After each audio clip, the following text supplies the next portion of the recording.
Pozdravljeni in dobrodošli v novi oddaji Reflektor. Danes je z nami Tadej Strehovec, frančiškan, moralni teolog in predavatelj bioetike na Teološki fakulteti. Tadej, lepo pozdravljeni. Lepo pozdravljeni.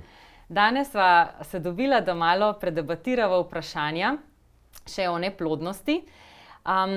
Pa začniva, ker vi imate tudi eno skupino, zakonsko skupino, ki jo vodite, kjer so sami pari, ki nimajo otrok. Kakšne so vaše izkušnje, kako delate s temi pari, kaj opažate, kaj lahko podelite z nami? Ja, v tem vprašanju grejo moji spomini kar nekaj let nazaj, v čas, ko sem končal svoj akademski študij v Belgiji. Ko sem prišel domov, so me kmalu poklicali na televizijo Slovenija na eno temo, podobno naši, namreč na temo neplodnosti in pa zdravljenja z biomedicinsko pomočjo. In takrat sem imel priložnost spoznati tudi en par, ki se je sam soočil z neplodnostjo in potem iskal možnosti, kako bi nekako prišel do otrok. In zanimivo je bilo to, da smo potem postali prijatelji, povabila sta me v njihovo zakonsko skupino, ki je že obstajala in kjer so se srečevali pari, ki niso mogli imeti otrok. In to je bila ena skupina, ki se je dobivala pri Svetem Jožefu v Ljubljani. In pravzaprav to je bilo pred 15 leti in od takrat spremljam to skupino. Zdaj vaše vprašanje glede tega, kakšna so moje opažanja, kakšna so moje izkustva z to zakonsko skupino, jaz lahko povem zelo lepa. Veliko sem se naučil od njih.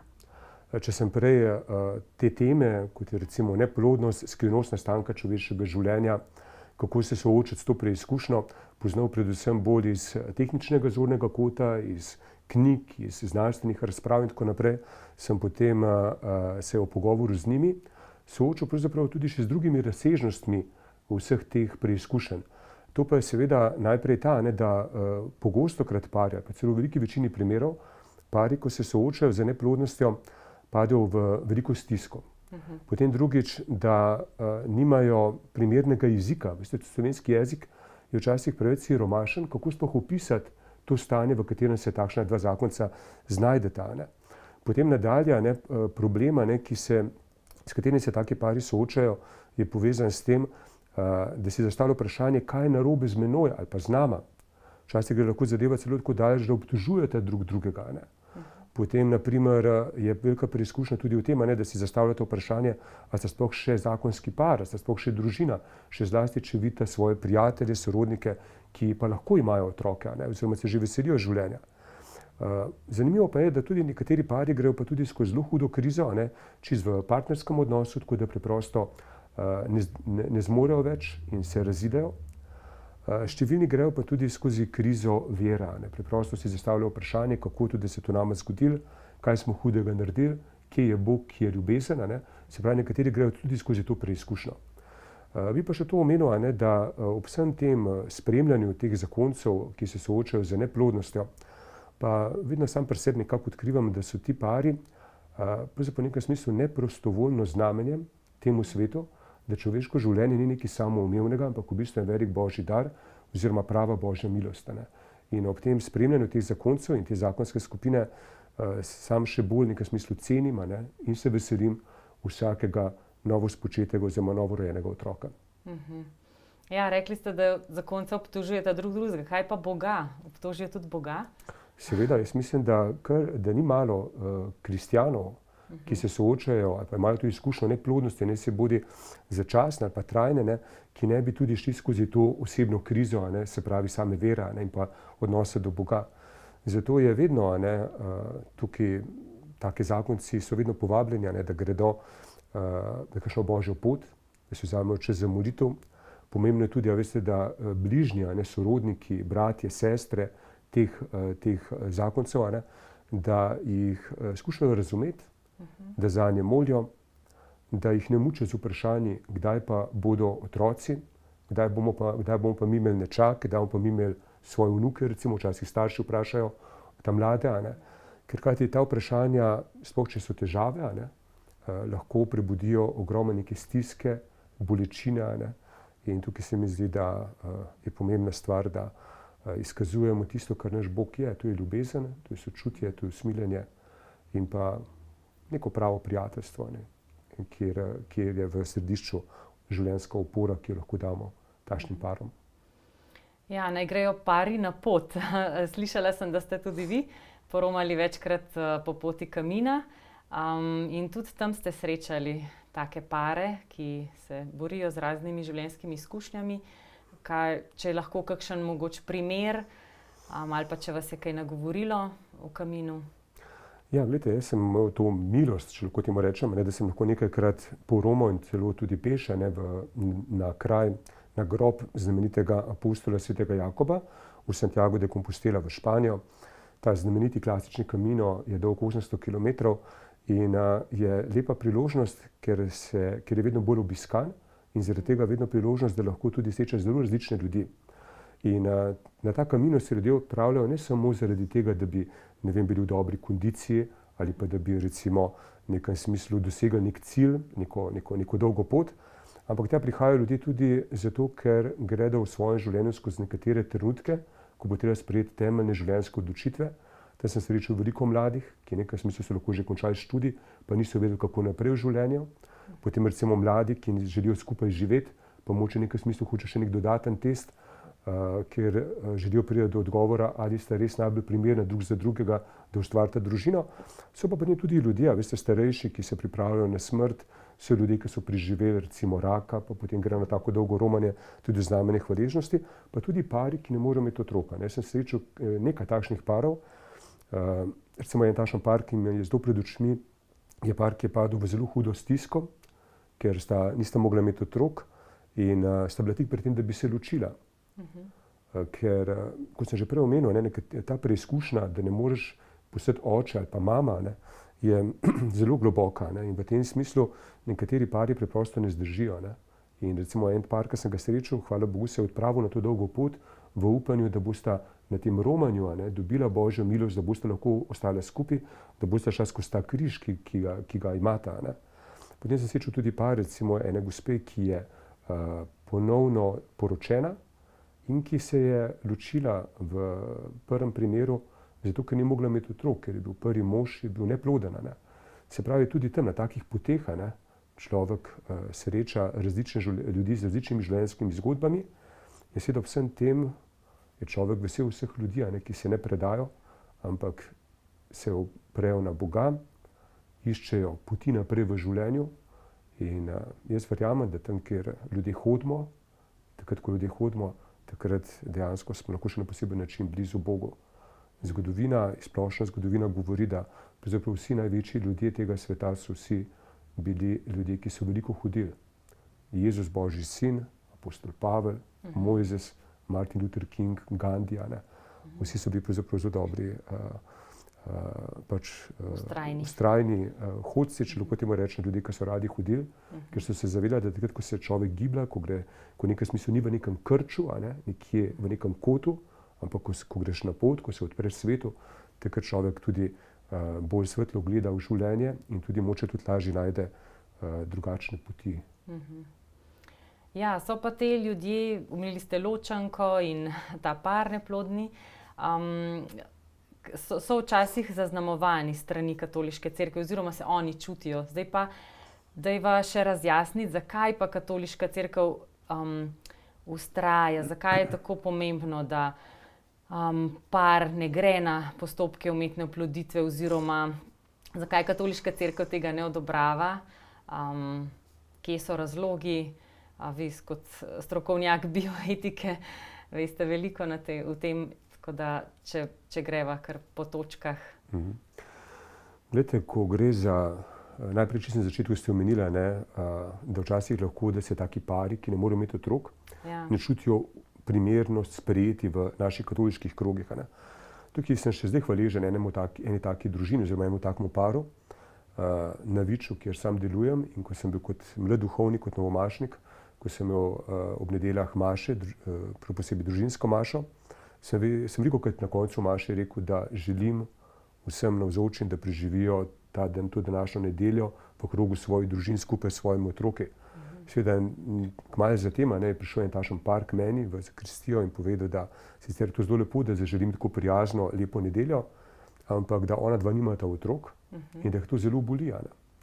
In da če skušam to razumeti, ko da od takrat naprej pač spustim ta dodatek k svojim željam, ki jim želim izreči. Ne. Tudi kasneje recimo en drug par mi je povedal, recimo, kako je Božič, ki je en lep, zelo lep krščanski družinski praznik, kako je lahko tudi zelo boleče, pa velika preizkušnja za pare, ki ne morejo imeti otrok, ko pravzaprav kristjani slavimo eno sveto družino, ki se veseli rojstva otroka. Ja. In te ljudje ne vidijo tam samo sreča v jaslicah, ampak vidijo tudi to svojo bolečino, ko sami ne morejo imeti otrok. Hočem povedati, zelo občutljiva stvar.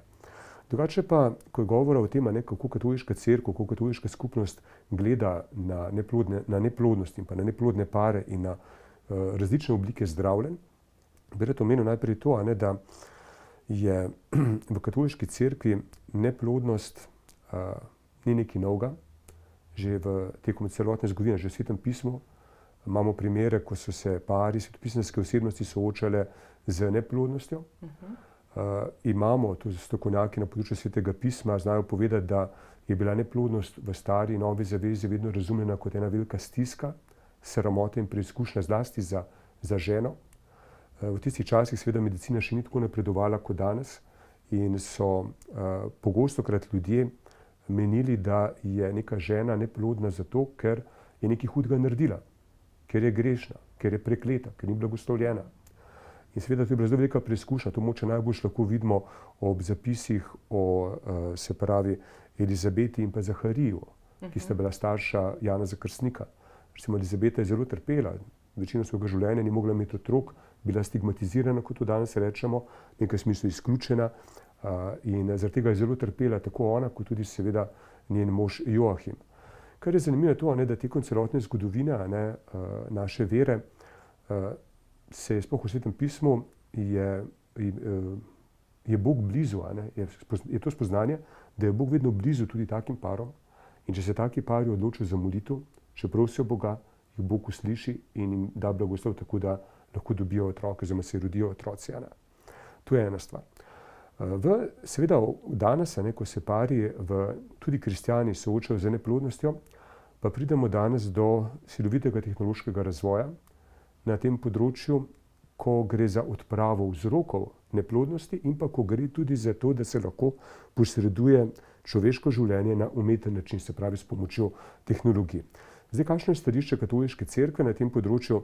Tukaj bi rad omenil, da je treba tukaj izhajati iz dveh temeljnih dokumentov naše vere. To je katekizem katoliške cerkve, kjer je pravzaprav rezume celotnega katoliškega nauka, tudi ko je govora o plodnosti oziroma neplodnosti, in pa cerkveni dokument Donum Vitae, ki je nastal leta 1987 in ki ga je objavila Kongregacija za nauk vere. Zdaj, moče kot zanimivo spovem to, da leta 1978 se je rodila prva deklica, ki je bila spočeta v epruveti, kot se reče tako po domače, se pravi z biomedicinsko pomočjo.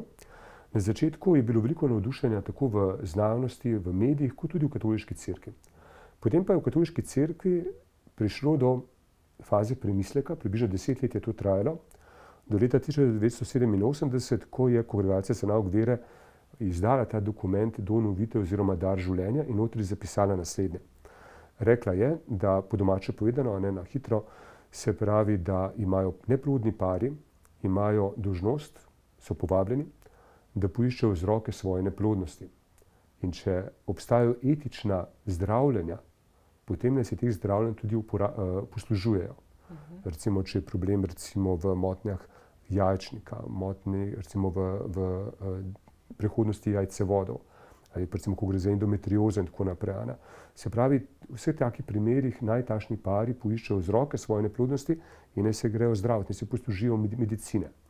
Ko pa gre za umetno posedovanje človeškega življenja, pa katoliška cerkev oziroma kongregacija v tem primeru pa je mnenja, da je najbolj varna pot za to, da človek hodi za Kristusom, za to, da človek ne pride v konflikt samim seboj, z Bogom in svojimi bližnjimi, ta, da se vzdrži uporabe umetne oploditve, zdravljenja z biomedicinsko pomočjo, še zlasti, ko gre za umetno oploditev v epruveti. Zdaj seveda, kateri so tukaj razlogi? Moče glavni razlogi so te, da se pri teh postopkih loči posedovanje življenja od ljubezni od spolnosti.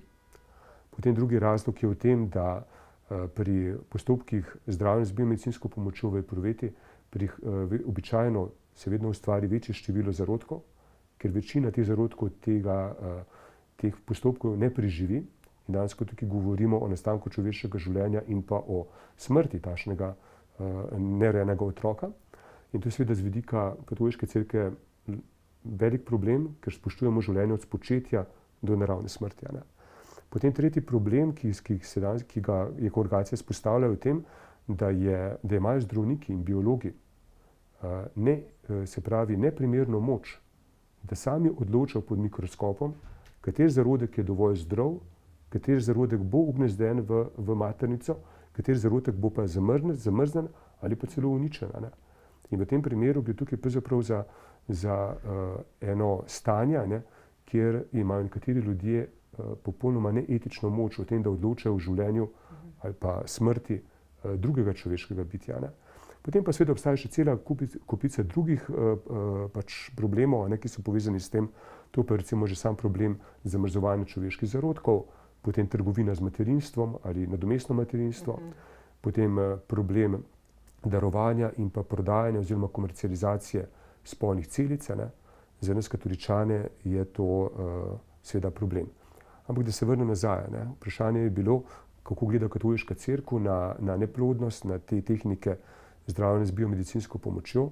Glede, katoliška cerkev ne vsiljuje nobenega svojega stališča, ker tudi nima sredstev, nima tudi, ne vem, če malo karikiram, policije ali pa nekih represivnih organov. Ampak dejansko je tista, ki mora ljudem, vernikom pokazati najbolj varno pot v življenju, da človek ohrani svojo vero, ohrani mirno vest in živi v miru s svojimi bližnjimi. In katoliška cerkev tukaj, oziroma konkretna kongregacija, v tem primeru kaže samo najbolj varno pot, po kateri naj ljudje gredo, da ne bodo v svojem življenju zgrešili in da se ne bodo oddaljili od Boga. Ja, varna pot je napro zdravljenje.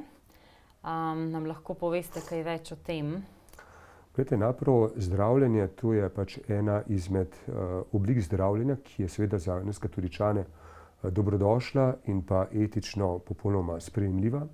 Gre dejansko za metodo, za način zdravljenja, oziroma še bolje bi rekel, lahko v nekem smislu celo za stil življenja, ki omogoča ureditev ciklusa in pri ženski in pa za odpravo vseh tistih stanj, ki kakorkoli povzročajo neplodnost. Seveda napro metoda ne odstranjuje ali pa ne zdravi vseh oblik neplodnosti. Recimo, če so spolne celice pri možu premalo številčne ali pa da je sploh ni spolnih celic, tega ni mogoče zdraviti s tako metodo. Prav tako ni mogoče s tako metodo zdraviti recimo stanja, kjer bi recimo bili jajcevodi popolnoma neprehodni in tako naprej. Ampak v številnih primerih pa lahko ta pristop, napro metoda, v kateri lahko naši gledalci in gledalke več informacij najdejo na spletni strani fertilitycare.si, tam lahko dobijo pač informacije, da lahko ta metoda, če se jo dosledno držijo, če grejo skozi te preiskovalne diagnostične postopke in če grejo skozi te, se pravi, prilagoditve, ki jih strokovnjak predlaga, da lahko pridejo tudi do zanositve, čeprav prej to ni bilo mogoče. Na spletni strani iskene.net je tak zelo lep članek, ki govori o tem, kako so se v Sloveniji že srečali otroci, ki so bili spočeti s pomočjo te napro metode, in kjer je govora, da približno 80% parov, ki vztrajajo pri tej tehniki, vsaj 24 mesecev, da pridejo do spočetja. To seveda še ne pomeni rojstvo, ampak vsaj do spočetja pride na naraven način. Tako da z tega zornega kota bi to rekel, da katoliški zakonci, ki se soočajo z neplodnostjo, imajo nalogo, da gotovo poiščejo vzroke svoje neplodnosti, potem pa da se zatečejo oziroma poiščejo etično sprejemljive oblike zdravljenja. In napro metoda je ena izmed njih. Ja. Jaz osebno ne poznam še para, ki bi preko napro zdravljenja zanosil. Poznam pa kar nekaj parov, tudi katoličanov, kristjanov, ki pa imajo otroke preko umetne oploditve. In me zanima, kako pa prvič, zakaj mislite, da Bog dopusti, da ne zmorejo imeti otrok. Se pravi, če je rekel nam, naj se množimo, naj napolnimo to zemljo, naredimo rodovitno. In pa potem, če oni grejo v ta postopek, kako pa cerkev sprejema te otroke, družine, kako gleda na nje. Ja, prvo vprašanje, ki ste ga dali, je povezano s tem, kako to, da Bog dopusti, da nekateri pari, ki se imajo radi, ki se poročijo, ki imajo vse to čisto upravičeno upanje, da bodo postali družina in da bodo imeli otroke, da se enkrat soočajo z preizkušnjo, kot teh otrok pa ni. Po enem letu, po 2-3 letih recimo otrok ni, in to je gotovo seveda zelo velika stiska. In to vprašanje, kako to, da jim Bog ne pomaga, kako to, da Bog dopušča tako stanje, to je v bistvu ena velika skrivnost. Tukaj dejansko bi mogli Boga vprašati, zakaj do tega pride, ampak podobno bi lahko vprašali tudi, zakaj človek dobi raka, zakaj človek doživi prometno nesrečo. Živimo v tem nepopolnem svetu in to so preizkušnje, s katerimi se vsak človek sooča. Ene preizkušnje so lahko hujše, nekatere manj naporne, ampak dejstvo je, da križ je vedno na tem svetu. To je ena stvar. Druga stvar, zdaj tudi sam osebno poznam krščanske pare, ki so neplodni, kot sem rekel že prej, že leta se srečujem z zakonsko skupino, kjer so takšni pari. Poznam še nekatere druge pare, ki se soočajo z neplodnostjo, nekateri so šli na umetno oploditev in so dobili otroka. Potem poznam pare, ki jih je dosti več, ki so šli na umetno oploditev, na več ciklusov, pa niso mogli dobiti otroka. Mogoče to je najbolj zamočana skupina v naši družbi. Ljudje, ki so šli mogoče na več ciklusov zdravja in neplodnosti, pa pravzaprav na koncu ne morejo dobiti otrok. Nikjer, v nobeni reviji ne boste videli intervjuja z njimi. In to je huda bolečina. Zakaj? Zato, ker že sama neplodnost je naporna, pa tudi ti postopki zdravne neplodnosti, pa še prej diagnostike. Veste, to niso enostavne stvari. Vdor v najbolj intimno sfero, vdor te tehnologije, tretjih oseb, potem vsa ta pričakovanja, vse te hiperstimulacije jajčnikov, vsi ti postopki, to so izjemno naporni za neplodne pare. In ta bolečina, ki je že tako vezana na neplodnost, se potem zlasti v primeru neuspešnih postopkov umetne oploditve potem dejansko še potencira. In poznam tudi take pare, poznam pa seveda tudi pare, ki so se odločili, da bodo rajši se odločili za posvojitev otrok, za rejništvo. Poznam pa tudi nekaj parov, ki so pa rekli, veste kaj, mi da sprejemamo Božjo voljo, bilo je težko, šla so skozi krizo, ampak zdaj živiva brez otrok. In recimo en takšen par, ki ga ima pred očmi, si osmišlja svoje življenje tako, da več časa posveti drug drugemu, ljubezni, rasti v medsebojnem odnosu, predvsem pa, da delata dobre dela drugim ljudem. Se pravi socialno starševanje, se pravi, da pomagata svojim bližnjim, da so taki poklici, da imata stik z velikim številom otrok, se pravi, na ta način se darujeta. Tako da hočem to povedati, da v cerkvi ne obstaja samo ena skupina ljudi, ki se pač na en in sam način v nekem smislu loteva reševanja tega problema neplodnosti, ampak obstajajo zelo različne skupine. Zdaj, kako katoliška cerkev gleda na take družine, ki so se odločile za umetno oploditev, jaz mislim, da je to stvar predvsem vezana na to, kako sami ti pari čutijo to svojo odločitev, da so šli na postopek umetne oploditve in na ta način pridobili otroka, oziroma so dobili otroka. Tukaj treba vedeti, da moja izkušnja je, da pogostokrat so katoličani na tem področju odločno, intelektualno, informacijsko podhranjeni, na splošno v samih postopkih, predvsem pa v stališču katoliške cerkve. To je ena stvar. Druga stvar je ta, da tisti pari, ki so šli skozi te postopke, katoličani pa so potem so lahko rodili otroka, so zelo veseli in so srečni. In vsaj tiste pare, ki jih jaz poznam, ki so šli skozi te postopke in se veselijo življenja, pogosto, kot se tega na prvi besedi ne rečejo, da tega obžalujejo, ampak nasprotno tega se veselijo. Tretja stvar je ta, da tudi sam pri svojem delu sem srečal otroke in družine, ki so šli na postopke umetne oploditve. In moje mnenje je, da so takšne družine del krščanske skupnosti. Gotovo to, kar so naredili, to pot, po kateri so šli, ni najbolj idealna. Po mnenju Kongregacije za nauk vere je celo napačna iz prej omenjenih razlogov. Ampak družine se veselimo se življenja teh otrok. Otroci, ki so bili spočeti v epruveti, morajo biti deležni spoštovanja, sprejetja, sočutja, prijateljevanja.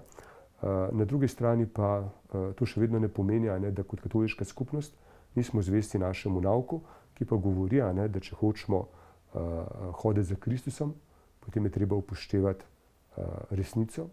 In resnica je ta, da človeško življenje ni nekaj samoumevnega, ni pravica, ampak je dar in pravzaprav Božja milost. In tukaj je zdaj, kako same družine, ki se odločajo za pot umetne oploditve, to same rešujejo pri svoji vesti, to je pa stvar njih in pa Boga.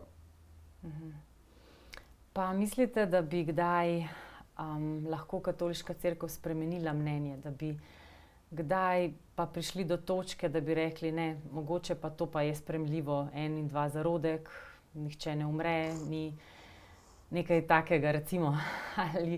Ali kaj bi danes rekel Jezus, če bi bil tukaj? Kaj bi rekel tem parom, otrokom? Ja, gotovo je res, da za nas katoličane je imeti otroke znamenje velikega Božjega blagoslova. Druga stvar je to, da je otroško življenje, novo človeško življenje vedno neskončen Božji dar. Na tretji strani je gotovo tudi res, da so pa pari, ki se soočajo z neplodnostjo, in taki pari so povabljeni, da poiščejo vzroke svoje neplodnosti, da gredo, da se obrnejo za pomoč k zdravnikom, obenem pa, da se odločijo za etične oblike zdravljenja. In tukaj seveda, jaz si težko predstavljam, da bi Jezus Kristus rekel, pojdite na postopke zdravljenja z biomedicinsko pomočjo, tudi če bo nastalo 5, 10, 30 ali pa samo en zarodek, ki pri tem ne bo preživel, je to seveda lahko, mislim, je to dejansko velika etična cena, ki jo človek v takem primeru plača oziroma povzroči. Zdaj vprašanje je bilo, ali bi lahko katoliška cerkev spremenila svoje stališče do umetne oploditve. To je v nekem smislu malo provokativno vprašanje, ker tukaj bi lahko zastavili tudi druga vprašanja. Lahko katoliška cerkev spremeni svoje stališče o splavu, o evtanaziji, o zakonski zvezi, o uporabi jedrskega orožja ali pa vojni in tako naprej. Seveda teoretično jaz verjamem, da lahko cerkev mogoče spremeni neko svoje stališče, ampak vprašanje je, če bi to bila še cerkev. Jaz mislim, da katoliška cerkev je zavezana tako verski resnici, kot tudi naravnemu moralnemu zakonu. In naloga katoliške cerkve je, da razkriva ta naravni moralni zakon, se pravi, ki govori, da je življenje vsakega človeka sveto, od spočetja naprej, da ima vsak otrok pravico, da je spočet na naraven način, v ljubezni, znotraj zakonske zveze očeta in mame, ki sta poročena, in da človek vedno v svojem življenju ne more narediti vsega tistega, kar bi lahko naredil, če hoče živeti srečno življenje in če hoče živeti z mirno vestjo. Tako da katoliška cerkev razume svoje poslanstvo, da tudi takšnim parom kaže pot, pove, kaj je prav, kaj ni prav, kaj je skladno z našo vero, kaj ni skladno z našo vero. Sami ljudje so pa tisti, kristjani so pa tisti, ki ne te stvari premišljujejo, potem se pa sami v vesti odločijo. In če se bodo odločili za to, da bodo sledili nauku naše katoliške skupnosti, verjamem, da bodo lahko lažje hodili za Kristusom, bodo živeli v miru sami s seboj in verjamem, da bodo tudi blagoslovljeni v življenju, mogoče na malo drugačen način, kot si pa to ljudje na prvi pogled predstavljamo. Ja, fino. Še kakšne zadnje zaključne besede? Sva kaj pozabila, bi še kaj poudarili? Na koncu bi mogoče omenil samo to, da danes je parov, ki ne morejo imeti otrok, vedno več. Mogoče zaradi načina življenja. Danes je znano, da se matere soočajo z rojstvom prvega otroka že skoraj pri 29-30 letih. In mislim, da to je en velik problem v naši družbi, ki je pravzaprav tako naravnana, da se mladi odločajo za zakonsko družinsko življenje vedno bolj kasneje. Ko se tudi te problemi z plodnostjo vedno bolj javljajo. Moje osebno mnenje je, da tudi kot katoliška skupnost moramo drugače razmišljati in drugače živeti kot generalni mainstream v družbi. In jaz sem vesel tega, če se kdaj najdejo mladi, ki se odločijo za skupno življenje že kakšno leto ali pa več let prej. In ko se odločijo tudi za rojstvo otrok, mogoče takrat, ko nimajo že fakultete ali pa ko nimajo še rešenega stanovanjskega problema. se mi zdi prav, da takrat njihovi starši, prijatelji stopijo skupaj in tako mlado družino primerno opremijo za to, da bi lahko imeli otroke prej, ko so bolj zdravi, da bi lahko imeli tudi več otrok. Veste, da smo v demografski zimi kot družba, ker sam verjamem, da samo to je prava pot tako za našo cerkev kot za našo družbo. Ne. Samo družba, ki se bo veselila življenja, ki bo sočutna, ki bo stala ob strani tudi tistim ljudem, ki se soočajo s preizkušnjami na področju posedovanja življenja, tista družba ima prihodnost. In to so moje misli ob zaključku tega pogovora. Najlepša hvala, res, da ste prišli in nadgradili še to tematiko. Vam, gledalci, pa vabljeni, da všečkate, da pokomentirate, poveste svoje mnenje in oglejte si še kakšno drugo našo oddajo.